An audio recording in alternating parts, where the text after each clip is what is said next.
Shalom everyone, welcome to this channel. It's been a long time that I did not able to share with you a video here. It's a huge life change that I went through, and it's a thing that I'm going to share with you today. And the thing that I'm going to share with you today will involve our experiences during the feast of Passover, Pesach, and Feast of Unleavened Bread, and my childbirth experience. This is a testimony. And well, in a way, prior to the feast, by the way, I said it's a feast because of Exodus 12, and kind of check that for yourself. And what's this?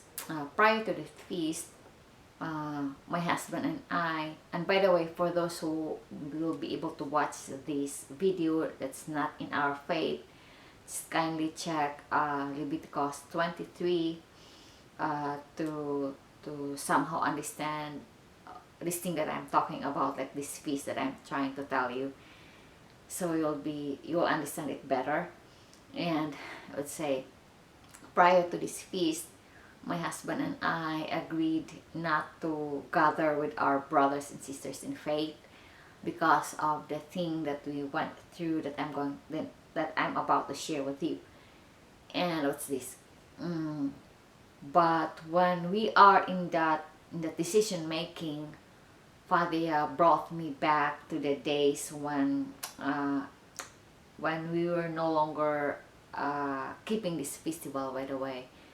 And by the way, I was born in this faith that we are keeping these observances, I would say, in Leviticus 23.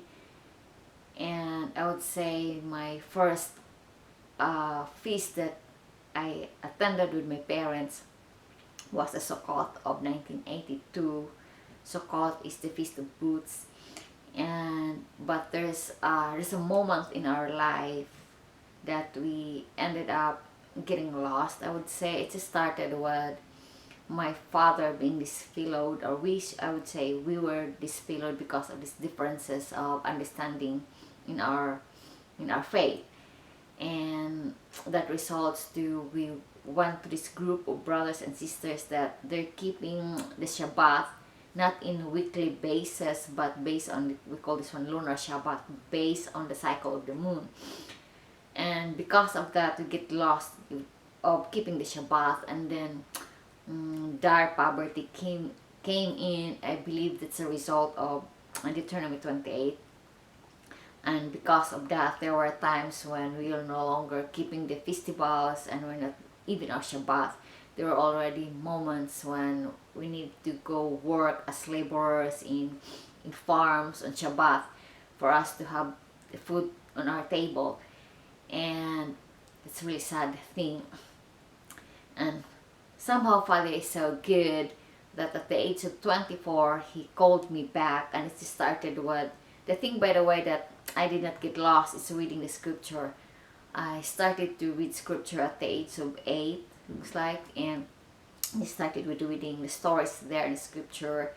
I grew up not knowing the story of Snow White and Rapunzel. I grew up knowing the stories in the scripture, and my parents bought me a scripture at the age of 8, and at the age of 9, when my parents was forced to left me in a certain place because they need to move in another area, and my father taught me how to use the book of Psalm at that age, at the age of 9, what Psalm I should read at night and when I wake up, so I'll be kept safe. And at the age of 17, I finally decided to read the scripture from Genesis to Revelation, a chapter when I wake up and a chapter before I sleep. And because of that, at the age of 24, and finally Father called me back into keeping his Shabbat and his feast. He just started with the murder of my uncle when I was living there in a place named Mirayon. And then I just get into like reading the scripture and put it into an application, and I started with Shabbat and then tithing, and then Father put me into a situation where I badly wanted to escape, and then a brother invited me to attend the feast, and I decided that that's a good way for me to be able to escape the situation that I want to escape at the time. And when I reached there, a sister challenged me to read Deuteronomy 28 and be able to reflect that all the poverty that we went through, it's because we did not keep the commandments of Father anymore. And because of that, I decided to go back in keeping his festivals, that Leviticus 23 that I mentioned to you, and just kindly also try to read Deuteronomy 28. And for those who are thinking that all these things are lost, just kindly read Zechariah 14. And then as I was in that thought that I guess it's really necessary for us and for my family to be able to gather with our brothers and sisters for this festival. Father also works with my husband by sending my mother-in-law and told him that she wanted to spend to celebrate Easter with us on that Sunday at the time. And so my husband told me, I guess it's not wise for us to stay in our house. We need to go to the Feast of Fathers so we can gather with our brothers and sisters, because my mother is planning to come here to celebrate Easter with us. And so directly saying, be able to go there. We really don't want to go there at first because we have a newborn baby, and he was a graduate of NICU, like a newborn. He came from newborn intensive care unit, and that's the thing that I'm going to share with you in a minute. And having a baby, a newborn baby who came from that situation with our toddler, and my husband is just the only one who's be preparing to go to the feast, and just less than a month at the time. So it's really so hard for him.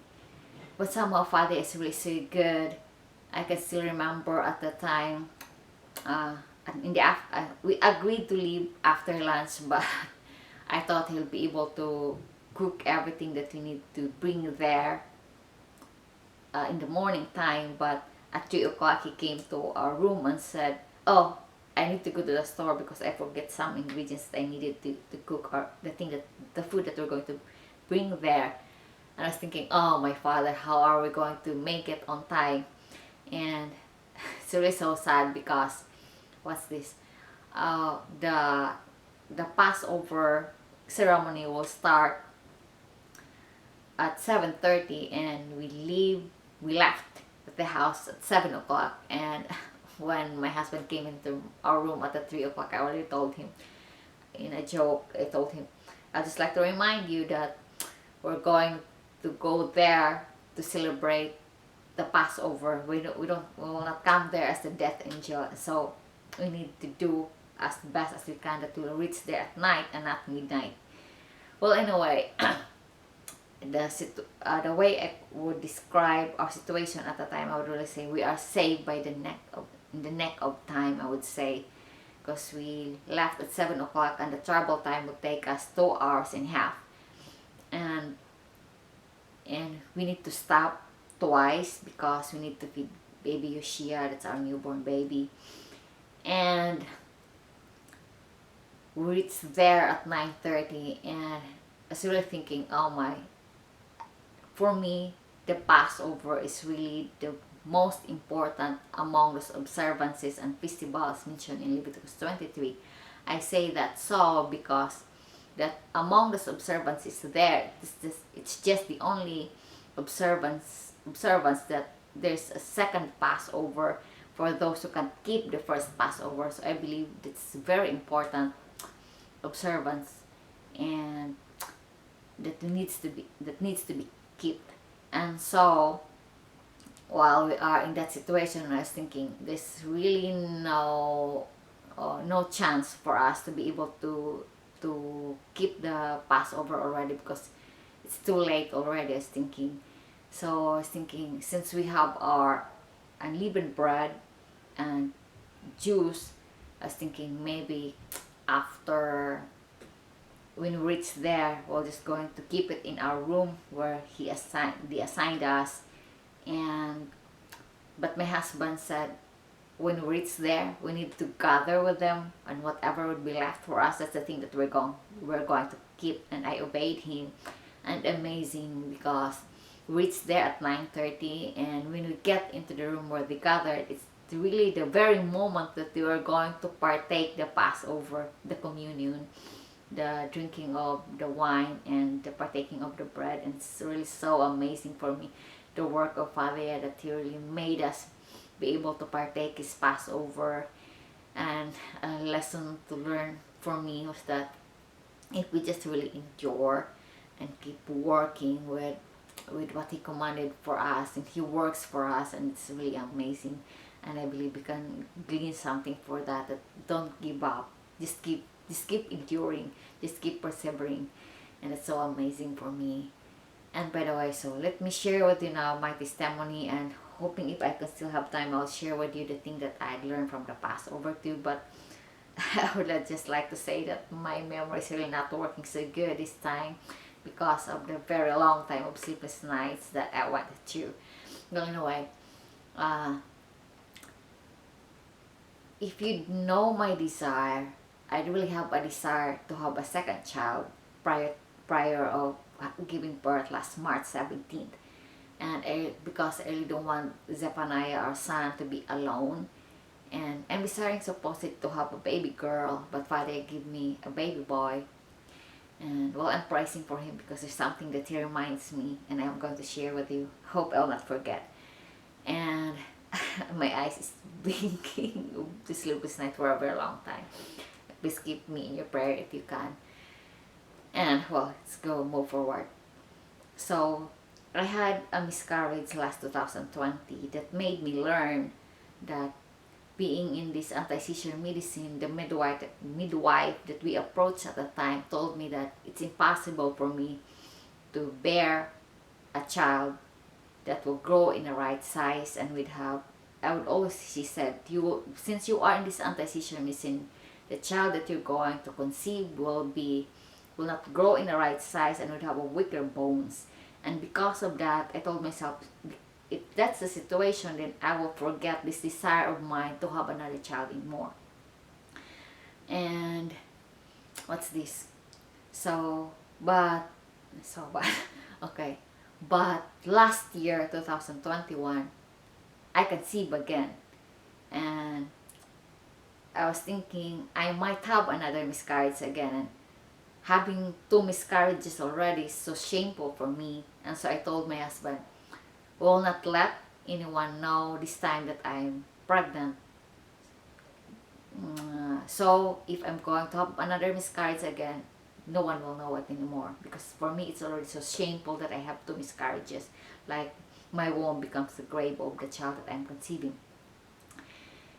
But then when Feast of Trumpets, Yom Teruah came in last year, we went as as what's this? As we get into the sanctuary there, Elder Doyne already took notice that I grow up, and so I told myself, I guess it's no use anymore to hide that I'm pregnant. I guess everybody took notice already that I'm pregnant, and in a way I already passed the first trimester. I guess it's about time to let it be known that I'm pregnant.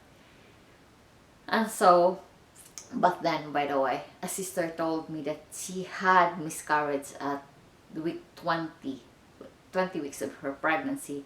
And so I decided, since there's a chance for me to have another miscarriage again, because at the time I was just still in my 17th weeks of pregnancy, I told myself I'll not approach any midwife and any doula yet.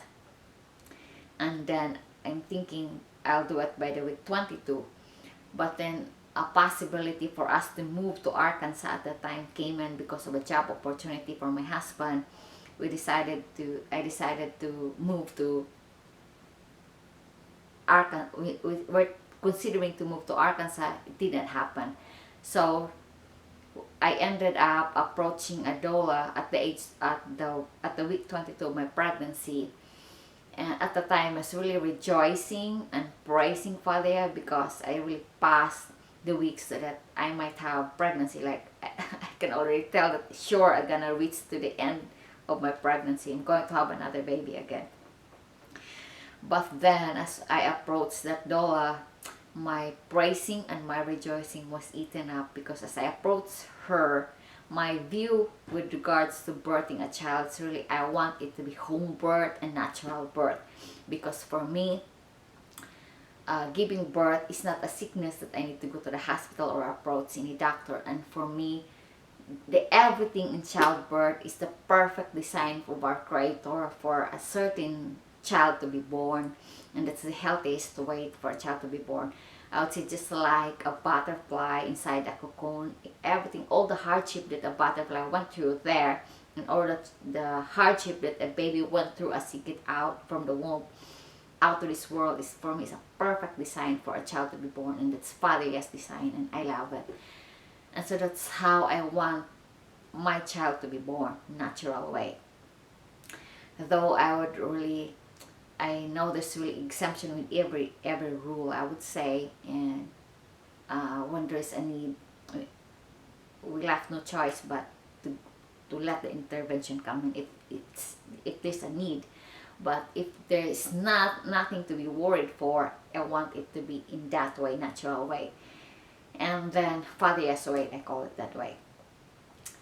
And so when she said, when I approached her, that you need to consider approaching a doctor, she said, because you're not going to do labor anymore, because you went to surgery, and because of that you don't have the hormone anymore for you to be able to do labor. You need to be induced. And from what we learned, when you will be induced, when you're going to give birth, by the time we started to induce you, they'll just count the clock, and then if you will not be able to give birth at a certain period of time that the intent for you to be able to give birth, then they're going to have you cesarean. And for me, that is a major surgery, and I already went major surgery with my huge brain tumor, and that really leaves me numbness of my left part of my body. And I was thinking, if I'm going to have another major surgery, what would be left for me to live? And I was thinking, I don't want to go that way. And so I told her, but isn't Father the worker of miracles, sister? I told her. And if he is about to perform for me a great miracle, I don't want to miss it. And I don't want to take away the best gift that I can offer this child in my womb. And for me, that is for this child to be born in a natural way, I told her. But when we left home, I was really eaten by the words that she said to me, and all the praise and the rejoicing that I have, trying to die, and nothing was left but worries that no one might accept me to take care of me, like no midwife in the world will accept me, my desire to do home birth, but everyone will push me to the doctor and to the hospital. Water break. Well, anyway, I get lost. So, well, anyway, that brought me, by the way, to there's something that I need to insert because it came in. By the way, last Yom Teruah, as it was already known that I'm pregnant, during the testimony time, as part of that the program of that celebration, there, when we were going to share our testimony, I shared my testimony of my pregnancy, my successful pregnancy. I thought at the time, because I already passed my first trimester, and I shared with them my experience, and that's during my first trimester, I experienced hardship, and that I have rows of sleepless nights that result to my blood pressure really dropped so low, like really like 92/48, and my numbness really gets worse, and also I feel like I can't walk, going to the restaurant, I feel like collapsing. So anyway, so when I learned that Brother Nathan and Sister Chelsea got miscarriage, and I was reminded that with my miscarriage the previous year, and I said, I guess I have miscarriage because I grumble. So I told myself I will not grumble. But then when I experienced the following night, the rose of sleepless nights again, and I felt the collapsing again, and numbness again, uh, I began to question Father. I began to complain. I said to Father, Father, I know that you know that I desire to have another child, but then I did not ask you to have another one because I know that I'm not righteous enough to gain your favor so I can have a good pregnancy. And I know that I'm not young enough. I will turn 40 already when I give birth to this child in my womb, I said at the time. And I know that I'm not strong enough because I already want surgery, and I'm not that healthy enough to carry another child because I'm in this anti-seizure medicine. And so, and every night when I experience that numbness and all those things that I already told you, I keep telling that thing to him. And on the third time, I could feel him trying to put this thing in my mind, and it's that I know my child. I know that you like this, and also that, and all the things that I said I know. But I ask you to carry this life in your womb. So now tell me what you're going to tell me, or what are you going to say? And I told him. And when I go back to bed, and I said, yeah, he's right. He knows everything. All this complaint that I have, he knows that I have this thing. I have this thing. And so that complaint of mine changed into a prayer. So every time I feel all those things that I feel, I ended up saying to him that I know that you know what I went through, but you asked me to carry this life, and I'm going to carry this life, but please do not leave me nor forsake me. Please go with me with this pregnancy because I can't do it by myself alone.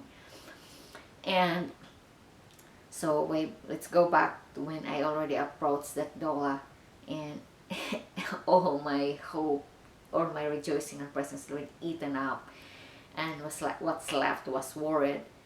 I was bro I ended up going to prayer, and on the second day that I'm struggling and with that thought, I'm kneeling there in my child's playroom, and Father brought me back to this days when I experienced great rejection too. And that was when I was rejected by my ex-boyfriend and his family because of my faith.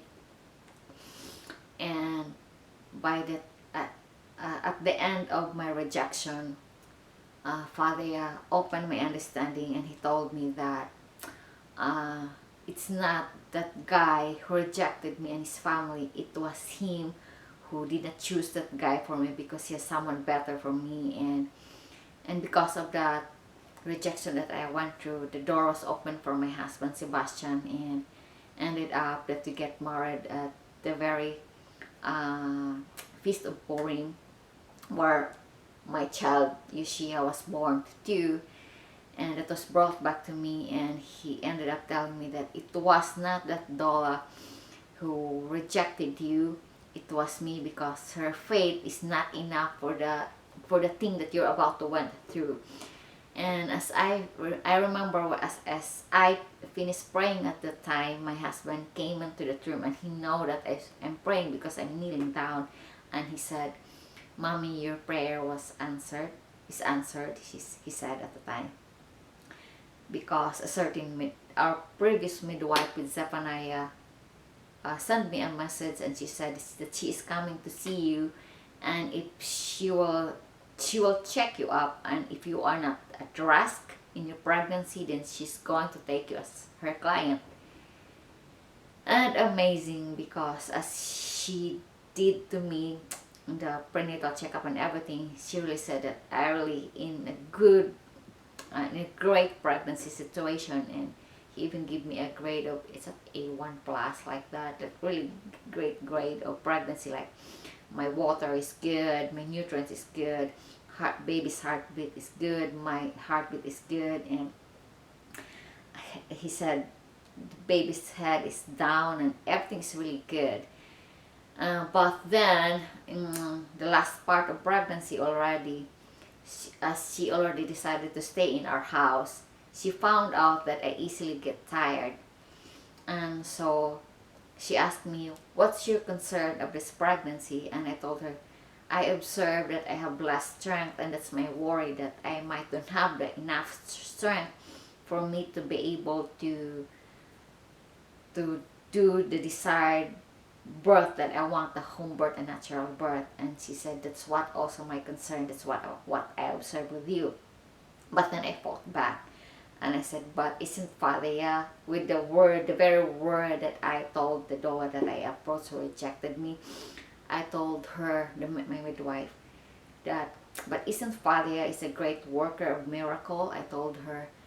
And a miracle could not be a miracle if it's within the capacity, within the capability of a human to do solution of the problem with the situation that he or she was in.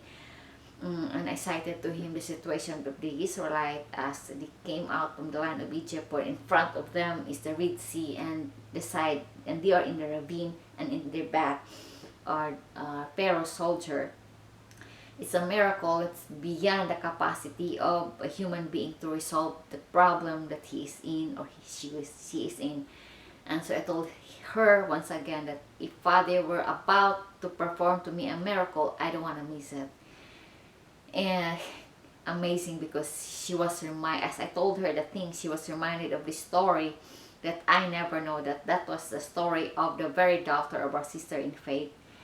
And that's a story of a woman who gives birth even though she's in comatose, and the baby came out. And that it tells her that Fadia designs the woman's body to give birth naturally by itself, even if we are in a state of comatose. Even if we don't have the strength to be able to push the baby, our body will push the baby out of our body. And it's truly amazing. And I learned that after I already gave birth to Sister Sally, Sister Mylene Flores, that was the daughter of Sister Isha.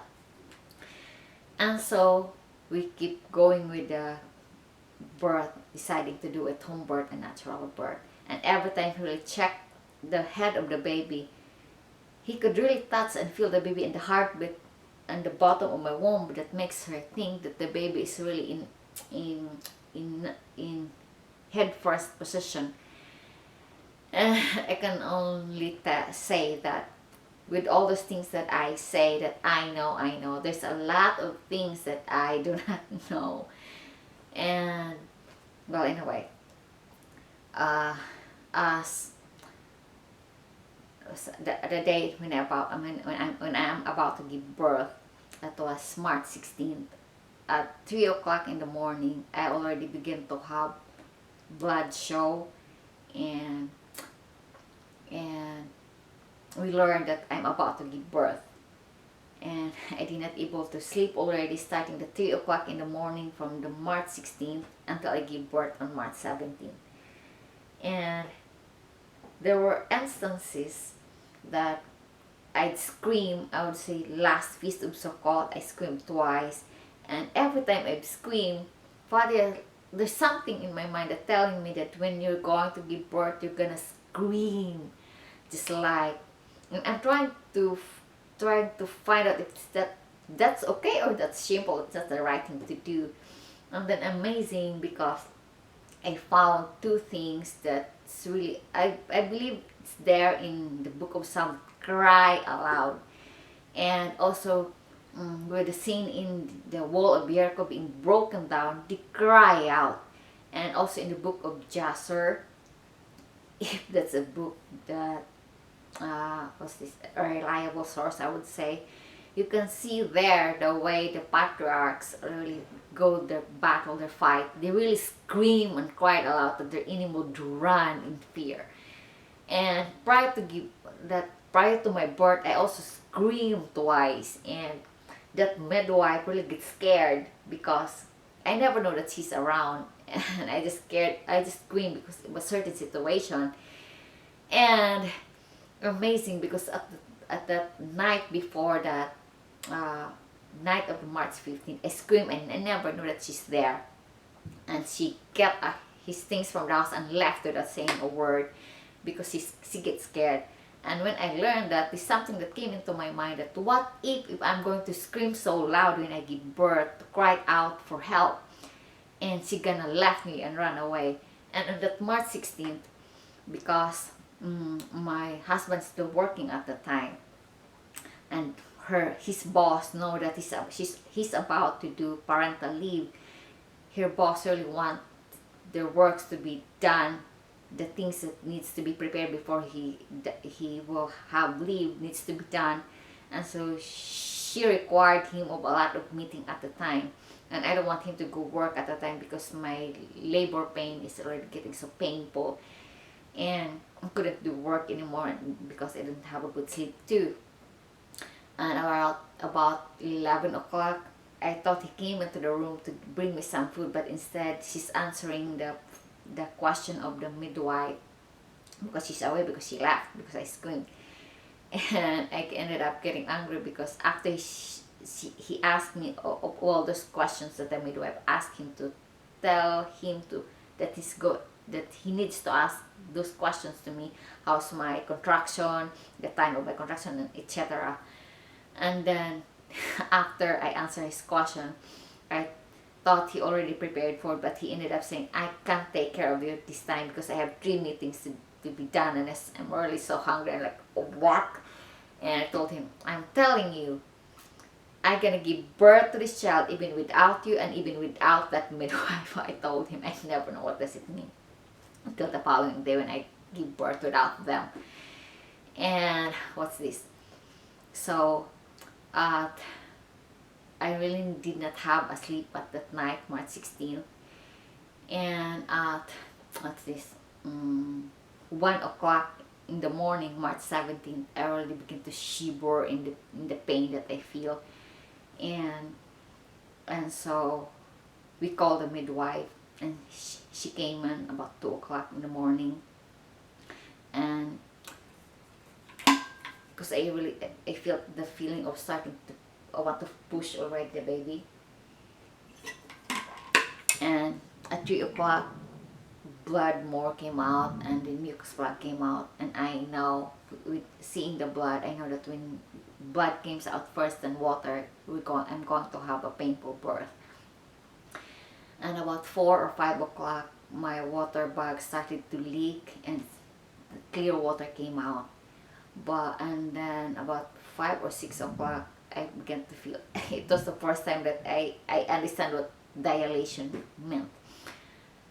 And around, I believe, but by 7:25, exactly 7:25, when the midwife checked the time, the water that came out from my water bag is no longer clear, it's brownish, and we call that one meconium. And the midwife know that the baby in my womb is distressed. And by the way, so she told me that I need to go to the hospital and I need to have cesarean. And by the way, with all the negative things that I hear during the pregnancy, I learned to pray this prayer, and that's let all the words that comes out from the enemy be returned to him empty, null, and void. And what's this? As she said that word, I was reminded with that prayer. And so we called the ambulance, and as I went down there, she told me, do not push, and I don't understand why. And when I was already in the ambulance, the paramedics there told me, when you feel to push, you need to push.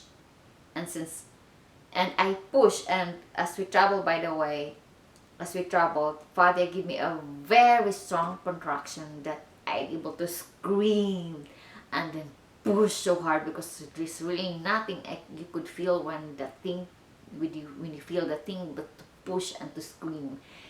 And as I push and scream, the baby came out. But it was then that I learned that the baby was breech. And the baby's shoulder gets stuck, and it's so painful and so hard. And I prayed, Father, give me one more contraction, because I was thinking if he's going to give me another strong contraction as he gave me when I, at first, I'm going to let the baby out, because I was thinking the shoulder is big. I was thinking the shoulder is bigger and the head is quite smaller, so maybe if I can have another one contraction, then the baby will come out. But then I was wrong, and I learned that we should not pray one more. We need to pray enough. Give me enough. And I was given another one contraction as I prayed, but then the baby's neck gets stuck in my opening. And when that happened, I panicked, because I feel like, oh my, the baby is choked. And he told me, Mommy, breathe deep and then push. But I panicking, and I don't know how to push anymore. I don't even know how to breathe. I really get scared with the situation that the baby is choked. And then I really tried and tried and tried, but I couldn't push anymore. And then when all these things happen, wait a minute, I hope one, two, three. Okay, I still have time. I'm carrying clock, because this is the only thing that I can see with my poor vision, low vision. Okay, so when that situation is, when I was in the situation, I really left no choice but feel like a baby eagle under the wings of his father eagle, as we soar in the storm, because I can't really do anything anymore but let Father do what he can do for the situation that I was in. I don't know how long we are in the situation. I know that we greater chance we travel starting 7:30, and baby Yushia came out at 8 o'clock and 9 minutes. All I know is that when I reached there, there's a lot of people waiting for us, about 12 of them. And then as I get into that emergency room, there's a doctor that, how I long that I know her name, because I really owe a lot of things to her. And this is the thing that I feel to share with what when I share this one at Shalom at the feast. And that usually when baby gets stuck, there are 3 procedures that possibly a doctor will perform, and that's they're going to perform the episiotomy, if I pronounce it right, that's you're going to cut your opening so the baby can come out. Second, they will do forceps to get the stuck baby from you. And the third is vacuum, and all of those are really not so safe and not so good for the baby. But then that doctor to wait for me there, she inserted her 2 fingers inside my opening, and Faria gave me a very strong contraction that I'm able to push baby Yushia. And I was really grateful with what she did, because it's very natural. And what's this? I don't know why I don't get her name, and I don't know why her name was not in my discharge paper, because I'm really grateful with what she did. All I know is we have a conversation, and that after the baby came out, she told me that I inserted my 2 fingers to you to help the baby, to facilitate the baby out from you. And then I asked her, do I need to push for the placenta? And said no. And she told me, your baby cord was wrapped around his neck, and your baby's cord is short, and his placenta is on the top of his head, and as his head came out, so is his placenta, so you don't need to push anymore. And I'm so grateful for that. And all I can remember is at the time they're already like trying to pump baby Yushia, like 1, 2, 3. This is the thing I can remember. I can hear from them. I don't know. All I know is baby Yushia is not in a good situation, and I was really out of my mind, like I'm just floating at the time. Okay, and then I can still remember the emergency midwife take me out from there, and which is then when we're moving already to another room, that I remember to ask, did I have a boy or a girl? And she said, I guess you have a boy. And then she said this just making him stable, and when he will be stable, he's gonna bring your baby with you into the room that we're about to go to. And then what's this, as we reach there, to take care of me, stitch me and check if I'm stable, my blood and everything. And then I waited patiently there, but what comes in is my husband, and they interviewed him, who is a midwife and then everything, and then tried to get some information about the midwife and how they're going to contact her. And then they ended up like trying to question her way and everything, and so she's stressed and she gets scared because she's not say a legal midwife here. She's like a lay midwife, and lay midwife is not so welcome here in Illinois. And what's this, and it's like she was put into a situation that she don't like to be in, and because of that she's just angry with us and keep us stressed because of that. And since my husband all posted something on Facebook to ask for us to be in prayer, my mother-in-law learned, and that doula that rejected me, she let my mother-in-law knows that I'm pregnant, when we're really trying the best we can to hide the pregnancy to my mother-in-law, because I know that my mother-in-law don't like so much that we're going to have another child. And so because of that, when she learned that I'm pregnant, she really do her best to push us to the hospital. And when she learned that that's what's going on, she really gets so angry with us. So there were two people trying to stress us in when we are in a very stressful situation. That's our situation at that time. And after, when we are already in that very stressful situation, the doctor, the pediatrician who takes care of baby, she at the time came in, and all the negative words came out like, your baby came in lifeless, no breath anymore, and we need to do CPR to him. And because he was deprived of oxygen, because he was shocked, and I would say he was double shocked because trying to understand the situation, his cord is short, and because of that, and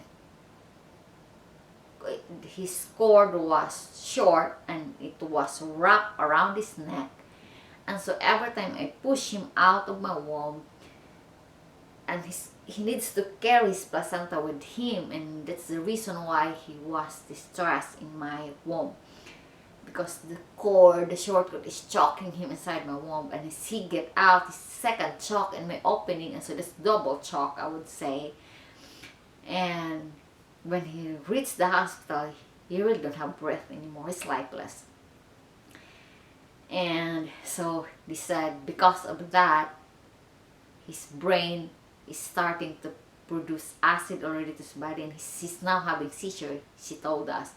And because of that, there's a greater tendency for your baby to not be able to function well, because his brain was damaged, she said.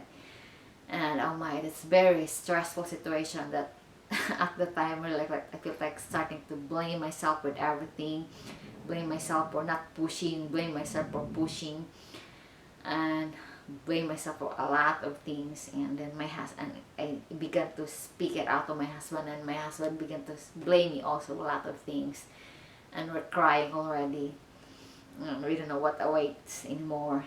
But yeah, Father is really there, and I'm really so grateful that I would say the thing that I've seen in this testimony is that Father is a great deliverer, and his faithfulness is great, and his loving commitment endures forever.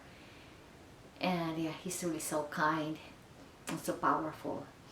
And because when we are in that situation, and he performs miracle yesterday, now, and forever, and he still answers prayer yesterday, now, and forever. And when we are in that situation, he sent to us Elder Dwayne, and we're really so grateful for him sending him to us. Father is sending Elder Dwayne to us, because when we are in that situation, my husband really out of his desperation asked Elder Dwayne if he witnessed a miracle in that kind of situation. And Elder Dwayne said it is him. When he was 15 years old, he played with this, climbing in a tree, and there's a rope there, and he got choked by the rope, and he started trying to play, and there's a hill, and he's expecting that he would step on that hill, but then he did not, and he ended up, his feet did not able to reach to the ground, and he hung there for how long he didn't know, because he passed out. And I never know that that's a simple thing for him, that he really like wants to forget that the history of his that happening of his life, I would say.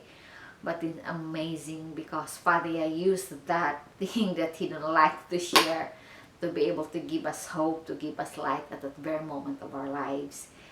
And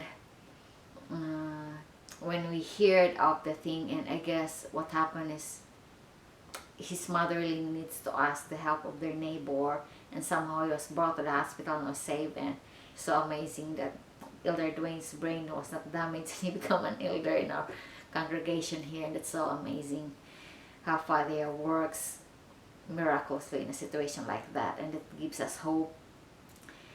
And as I able to sleep, I had a lot of questions to Father, and when I able to sleep, everything's like get enlightened, and that he allowed deception to came in, so this miracle, so this testimony will be done to bring honor unto his name.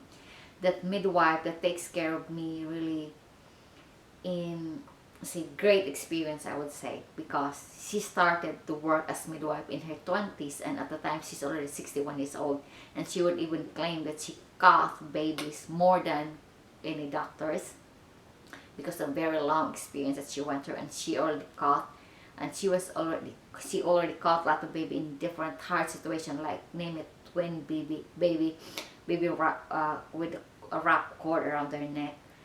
And but she said there's one thing that she did not experience, and that short cord to wrap around the neck, because she said if that's a situation, we need to cut the cord of the baby. We don't need to wait for the palpation, when the cord palpates. We need to wait before to cut that. She said if that's the situation, we need to cut the cord directly. And if Father allows her to cut baby Yoshia, that would be another experience for her. But when I tried to ask Father why that's not the situation, and he let me understand that it's because he wants the honor to goes to him and not to anyone else. He don't want to give away his honor to anyone else but to him. And she said that if he did not allow deception, I'm gonna end up cesarean, I'm gonna end up to the doctor, because that midwife will not take care of me. He'll gonna push me to the doctor. So she allows her to be deceived, so she will take care of me. So this testimony will be made to bring honor unto his name. And she could also give me a strong contraction that I could give birth, baby she in that ambulance, but then the honor again will not go to him but to me, because I'm able to push baby she in the ambulance. And she could also give that skill of the doctor in that hospital that helped me to the paramedic who attended to me in that ambulance.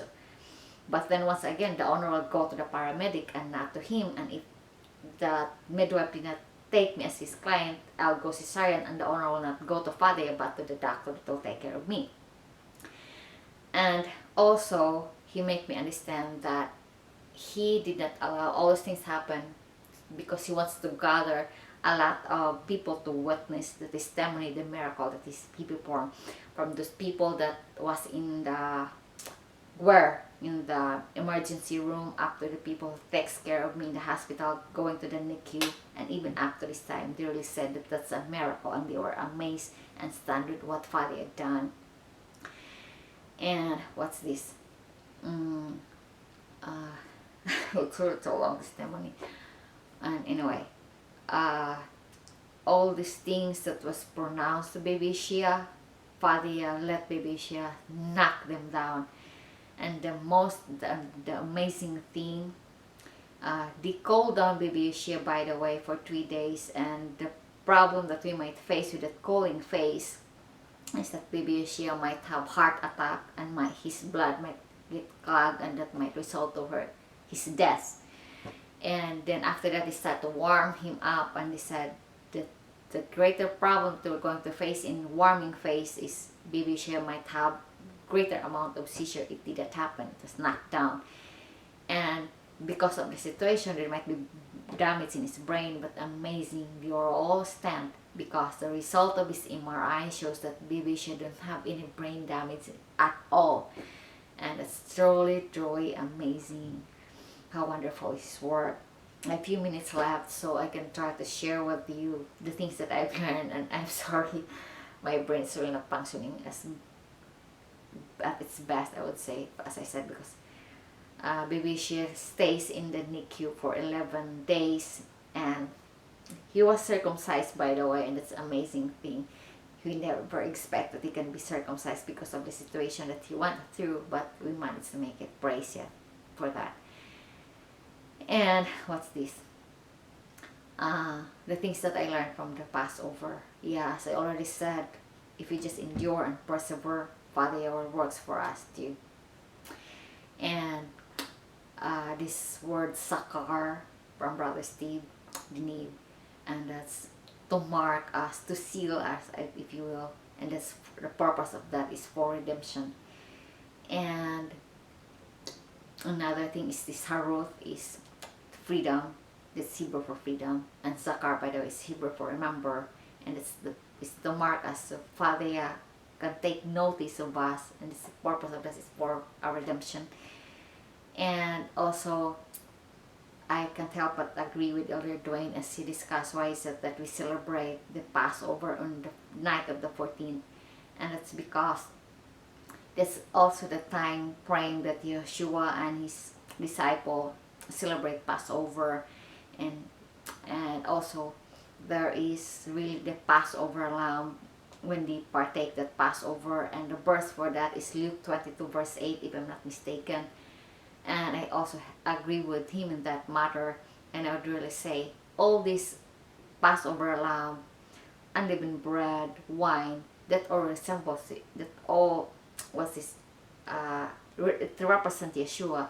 And if we wasn't say we will not have Passover lamb anymore because our Passover lamb is Yeshua, then why is it that we're going to partake unleavened bread? Unleavened bread is also represent Yeshua, and also the wine. The wine is his blood.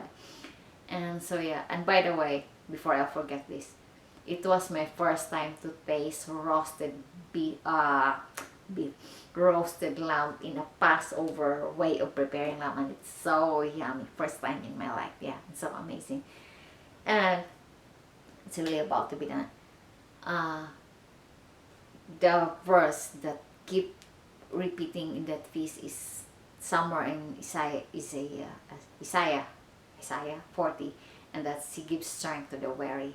And I would say, yeah, it's our strength, and it's an amazing thing that he also showed to me at this time. If my time is up, shalom, and I hope this testimony inspired you, and until next time.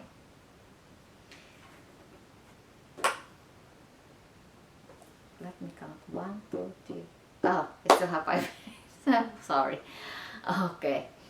What else? Brother James talked about embracing freedom. Oh, let me forget this one. Our theme was Rise in Freedom. Yeah. And I guess the last message from Elder Dwayne, and just he talks about this sometimes to save us. This is just the only thing that I remember from his message. And by the way, if you want to check on the messages, I believe Elder Robert has also a great message, but I just can't remember anything.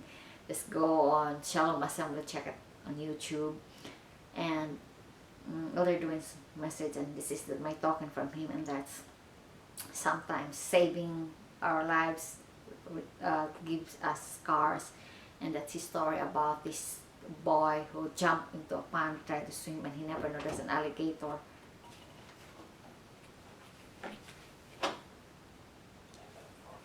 Okay, there's an alligator there, and good thing my his mom saw it, and she tried to save him.